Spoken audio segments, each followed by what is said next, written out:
So, the first trial here, the River of Sand. I'm not even going to attempt it, so just suffice it to say that she really meant it when she said if you try to cross this river, you'll just immediately sink. And in fact, look, just by standing here, I've been sinking into the sand, the deep sand. And for the first second as I move around, it's really heavy, almost like I'm wearing the iron boots. I got to trudge around in it. Now that I'm up above the sand, you can walk around like normal, but I'll show you again, if you just stand there for any length of time, you slowly sink down up to your ankles, right? So, there's two ways of crossing this river. The first way, now I've actually never attempted this myself. I've heard that if you just equip the hover boots, you can literally just walk right across the river. Yeah, look at that. With the hover boots, look at that. Because there's no traction, you don't sink. You can just walk right across. Not bad, eh? I love that. That's great. The way that I normally do it, though, is if you just step up on one of these wooden crates, you can actually just long shot your way across, too. That's the other and more quicker way of doing it. So there you go. All right. So that was the first trial. Nothing doing there. But the second trial is maybe slightly trickier. Not that it's really difficult or anything, but you'll have to have your wits about you. But anyway, here, so you can see up ahead the desert. The winds are blowing so furiously you can't even see. And I'm really hoping that this is going to show well on my my game capture here. But you can only barely see just for far enough in the distance that you can make out just an outline of the next marker. So that's basically what this is all about, is chasing the next marker line here. So right off the bat here, we've got a sign pointing us the other way here. All those reckless enough to venture into the deep desert, please drop by our shop, Carpet Merchant. So I'm just going to show off here to the left side first. There's a bridge here, and then look at that.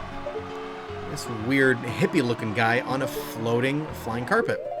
So we can once again, if we want to, equip our hover boots and hover over onto his carpet to join him. Let's see what this guy's all about. Welcome! I am selling stuff strange and rare from all over the world to everybody. Today's special is a dangerous running object, terrifying. I won't tell you what it is until I see the money. How about 200 rupees? 200 rupees! Well, okay, you don't have to do this. In fact, I recommend not, but I'm going to show you anyway. We've got the funds to spare, but look at that. You got Bomb Chew. Alright. It's a pretty steep price for Bomb Chew, but carry in place with C. This is a new type of bomb that can even crawl up walls. Aim well and release it. Thank you very much. What I'm selling is Bomb Chew. Oh yeah, he tells us after the fact. The mark that will lead you to the Spirit Temple is the flag on the left outside the shop. He's seeing you. If we talk to him again... I'm selling stuff strange, blah, blah, blah, blah. Oh, I kind of... Hang on, I skipped over that. I wanted to see if he was going to say the same thing. I think he does, but I'm selling stuff strange, rare, all over the world, everybody, blah, blah, blah. Today's special is a dangerous running... Oh, yeah, okay, so it is the same thing. It's not like what he sells changes from day to day or anything. It's always Bomb Chew. Oh, that's too bad. Blah, blah, blah. Okay, it says the same thing there. Okay. This is, it's a good thing to know about this merchant here, because ordinarily, if you want to purchase Bomb Chew, you might go to the Bomb Chew shop in Hyrule Market as a child. At nighttime, the Bomb Chew shop opens, so you can get your Bomb Chew there. However, you may recall quite some time ago when I was discussing it the last time I was there, their stock of Bomb Chew is limited. And it's neat because it shows the Bomb Chew physically on the shelf, and every time you buy a stock of Bomb Chew from him, it disappears from the shelf. So once he's sold out, he's sold out. So that's why it's good to know about this guy, is that if you actually buy up all of their Bomb Chew and for some reason you either want or need more, you can always come back to this guy and he'll always have Bomb Chew to sell you. Okay, yes, Navi, you filled us in on that already. Alright, so on with the challenge. So hopefully, again, as I said, that you're able to see this as well as I'm able to see it. Not that I'm able to see it well, but I can at least see just well enough that I can make up the outline of those markers. And you're going to want to follow these markers because, as that other Gerudo guard informed us, if we take the wrong way and we end up being led astray of the proper pathway through the desert. And again, our mini-map here, you can show our mini-map shows nothing. It's just a, well, as the name implies, a wasteland. There's nothing out here, but there is actually a very special pathway that we need to follow in order to make our way through, and if we stray from that path, it zips us all the way back to the beginning, and we got to start over. So here we've made it halfway. This is the halfway point, so we know we're on track so far. When we reach this stone little, I don't even know what you want to call it. It's not exactly a structure of some kind, but first we can go inside. You don't have to go inside, but we're going to. We can climb down this way. And this is the main reason you want to come down here, is to get that gold Skulltula that's hiding in here. Oh, what the heck? That was weird. Bounced off the wall. That was funny. And if you want to here as well, we can light both of these torches. And we can do so with, oh, look at that, there was a fairy spirit over there. Oh, we took too long. Oh well. So we can light them with Din's fire, or we can light them individually with fire arrows. Again, you know the deal with lighting these sort of torches with fire arrows is the fire only stays lit for so long, so you've got to make sure to light both of them quickly there. And there you go. Made back a little bit of the money we spent on those bomb chew. What's our stock right now? So look at that. We've got 40 bomb chew and we're still not maxed out our stock. Anyway, just pointing out that that's down here. Make sure to re-equip our regular arrows. You don't want to be shooting around fire arrows willy-nilly and wasting magic power if you don't have to. But anyway, this is the next segment here that we want to go around the side of this stone structure and up the ramp. And if we read right here, and before we read this, you're going to want to make sure that you've got the Lens of Truth equipped. Because as soon as we finish reading this next section gets going, and we've got to keep up with it. So have your Lens of Truth ready. So if we check this pedestal here, it reads, "One with the Eye of Truth shall be guided to the Spirit Temple by uninviting ghost." So if we activate Lens of Truth, you'll see there's a Poe here. I'll be your guide on your way back. On your way, but coming back I won't play. I'll show you the only way to go, so follow me and don't be slow. So, the idea is that this Poe leads us on the specific footpath, and only by walking this footpath are you able to accurately navigate the desert. Whoa! Those levers pop out of the ground there. I don't think we've even encountered these enemies before. They're called levers. They're easy enough to beat, but again, you don't want to waste any time with those guys because you want to make sure not to lose your guide. Because if you stop moving, that Poe doesn't give a crap about you. They're just going to keep moving, right? Technically speaking, it is possible to navigate without the Poe showing you the way. But, like, it's next to impossible to know what the way is without your guide. I have done it before, so I know firsthand that it is possible to do, but it takes a lot of practice. Anyway, we finally made it through. And here we are. Ta-da! Ooh, the Desert Colossus. Big statue carved right out of the mountain face. Alright. Lever, watch its movements closely and let it go by. It's hard to even contend with these guys when we can't even... We've got limited mobility because of the sand slowing us down. Oh man, we're just being assaulted from every direction here. Alright, so the first thing I'm going to draw your attention to is this crack in the wall over here between these two palm trees. You're going to want to make sure not to miss this. You'll place a bomb by that crack and blow a hole in the wall. And here's something that we haven't encountered in quite some time. A Great Fairies Fountain. Alright. Zelda's Lullaby on the Triforce symbol, as always. So this will only mark the 5th Great Fairy that we've encountered.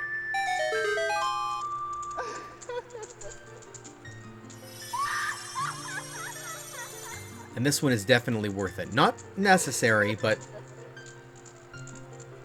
very, very much worth the effort. Such as it is. I mean, you know, a single bomb, you know. Welcome, Jordan. I am the Great Fairy of Magic. I will give you a magic spell. Please take it. Alright, our third magic spell. We had Din's Fire, and then Furore's Wind.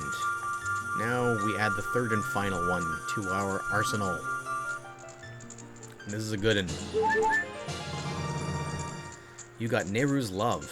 Cast this to create a powerful protective barrier. It's defensive magic you can use with C. Nayru's Love is in effect for only a limited time, so use it carefully. When battle has made you weary, please come back to see me. Alright. So I will just give you a little demonstration of how this works. Be prepared, because this uses a massive amount of magic. Out of all of the magic abilities that you have in this game and things that consume magic power, this is the worst. This consumes a total of 12 magic points. Look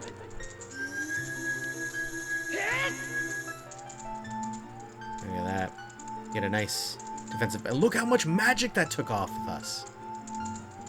But it's cool because you are literally invulnerable, with the exception of, I think, getting crushed in some sort of a moving trap or falling into a bottomless pit. Beyond that, any enemy attacks or hazards of any kind that would damage you, you are 100% invulnerable to them for as long as this barrier is effective for. And as you can see, it is only effective for a limited time, but it's still a decent amount of time, isn't it? Before it finally decides to dissipate. I'm not sure if it stays active between spaces like this. No, it does. Oh, it does! Look at that! So look at that. These levers here can attack and hit me all they want. Haha! Didn't feel it. And it's still, I mean, you know what? I'm actually kind of impressed. Like, it's still going. There we go. Now it's starting to finally flicker out. And looky what we got over here. Another teleport pad. That's very interesting, isn't it? I'm going to re-equip our Ocarina. And actually, come to think of it, I'm going to want my long shot as well. Alright. So we can make our way back over to the entrance. And this is how you get your way into the Desert Colossus. Just before we do that, though,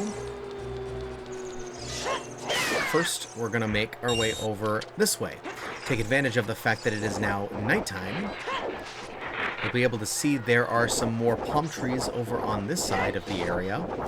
And, again, only at nighttime does a gold Skulltula appear up on top of one of these palms. Try to get it quickly so that, God, all these enemies that are just mercilessly beating us down here. Holy smokes. Can I get a moment reprieve so I can kill something that's not you? Holy shnikes. Alright. And I'll also point this out too. You don't have to do this, but just because it's kind of a fun thing. We stand right here on this raised platform here. You see here? It looks like it might have been something where there was water here once, but it dried up. What you can actually do, if you stand right here and play the Song of Storms, this happens. This is kind of fun.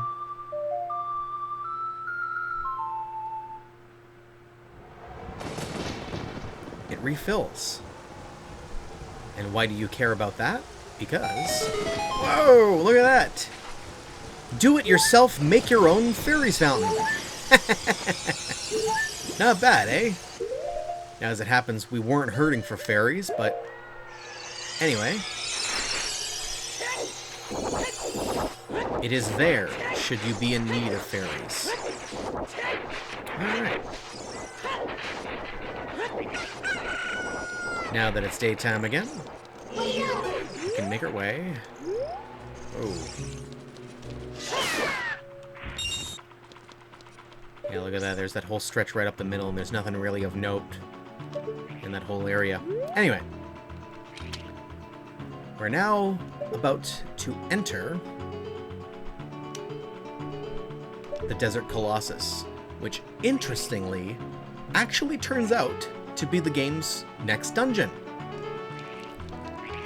This one is very interesting, and you're going to see why as soon as we begin it.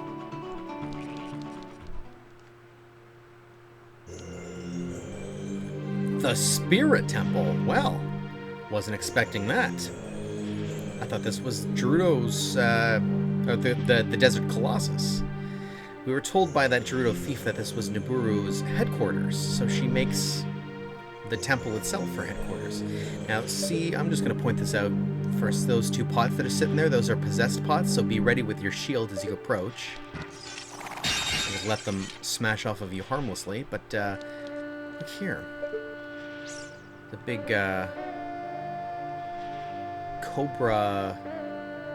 couple cobra statues kind of look with what looks like writing on them, so we can approach here and check on the left. If you want to proceed to the past, you should return here with the pure heart of a child. And over on this side,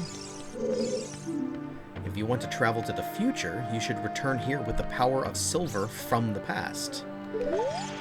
Well, it's fairly cryptic. Let's see if we can make any sense of what that's supposed to mean. So, come up this way. What it actually is a reference to what will allow us to go to the left and the right sides.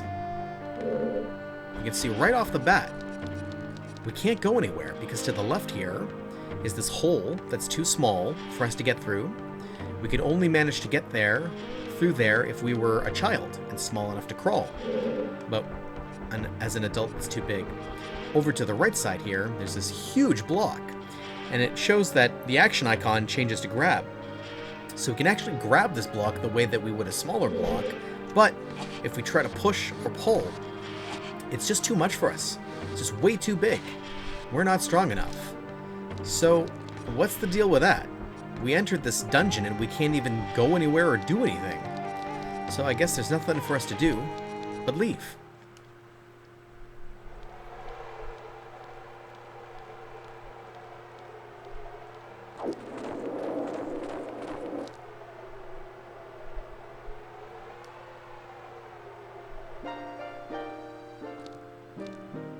Past, present, future. The Master Sword is a ship with which you can sail upstream and downstream through Time's river. The port for that ship is in the Temple of Time. To restore the Desert Colossus and enter the Spirit Temple, you must travel back through Time's flow. Listen to this Requiem of Spirit. This melody will lead a child back to the desert.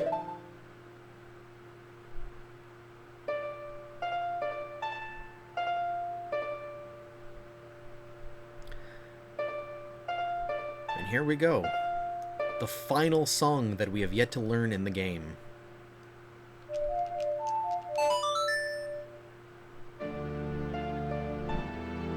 Ah, look. Kepora Gebora. We haven't seen him for quite some time. He's just scoping us out there.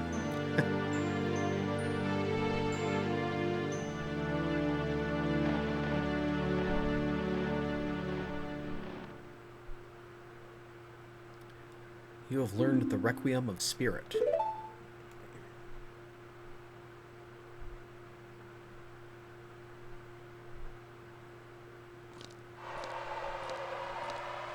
Ah, he disappeared on us again. That was convenient timing on the part of that sandstorm that somehow appeared only between the two of us. All right. So, this is the deal with this dungeon, is that we actually have to complete it in two phases. First as a child, and then back again as an adult once we complete the first section. So, what we do is we play our Prelude of Light. Zip ourselves all the way back to the Temple of Time.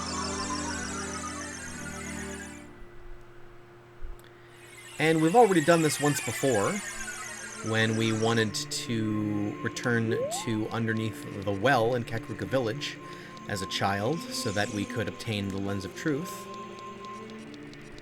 So we will return here and do so one more time. Return the Master Sword to the pedestal of time.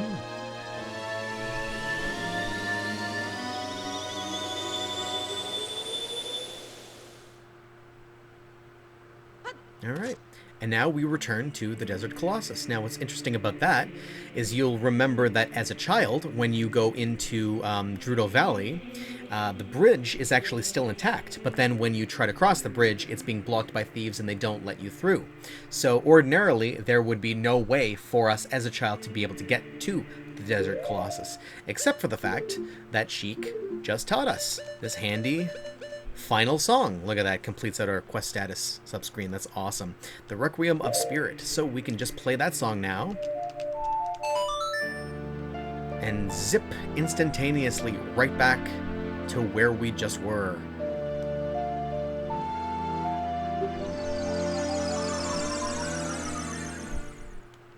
Woohoo! Somehow it's almost dark out already.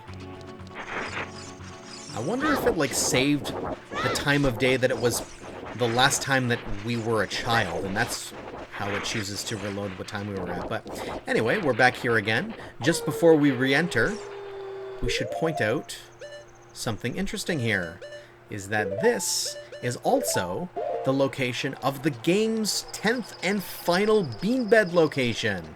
So, we can drop our bottle bugs here, and because this is the last time we're going to need them, we don't need to recapture them again. We can just leave our bottle empty and freed up for something else. Kill the gold Skulltula that appears. And plant our 10th and final magic bean in its place. Alright, we are knocking out a lot of stuff off of our to-do list. I'm going to quickly return it to daytime. And then we will enter the Desert Colossus and begin to complete the game's final major dungeon.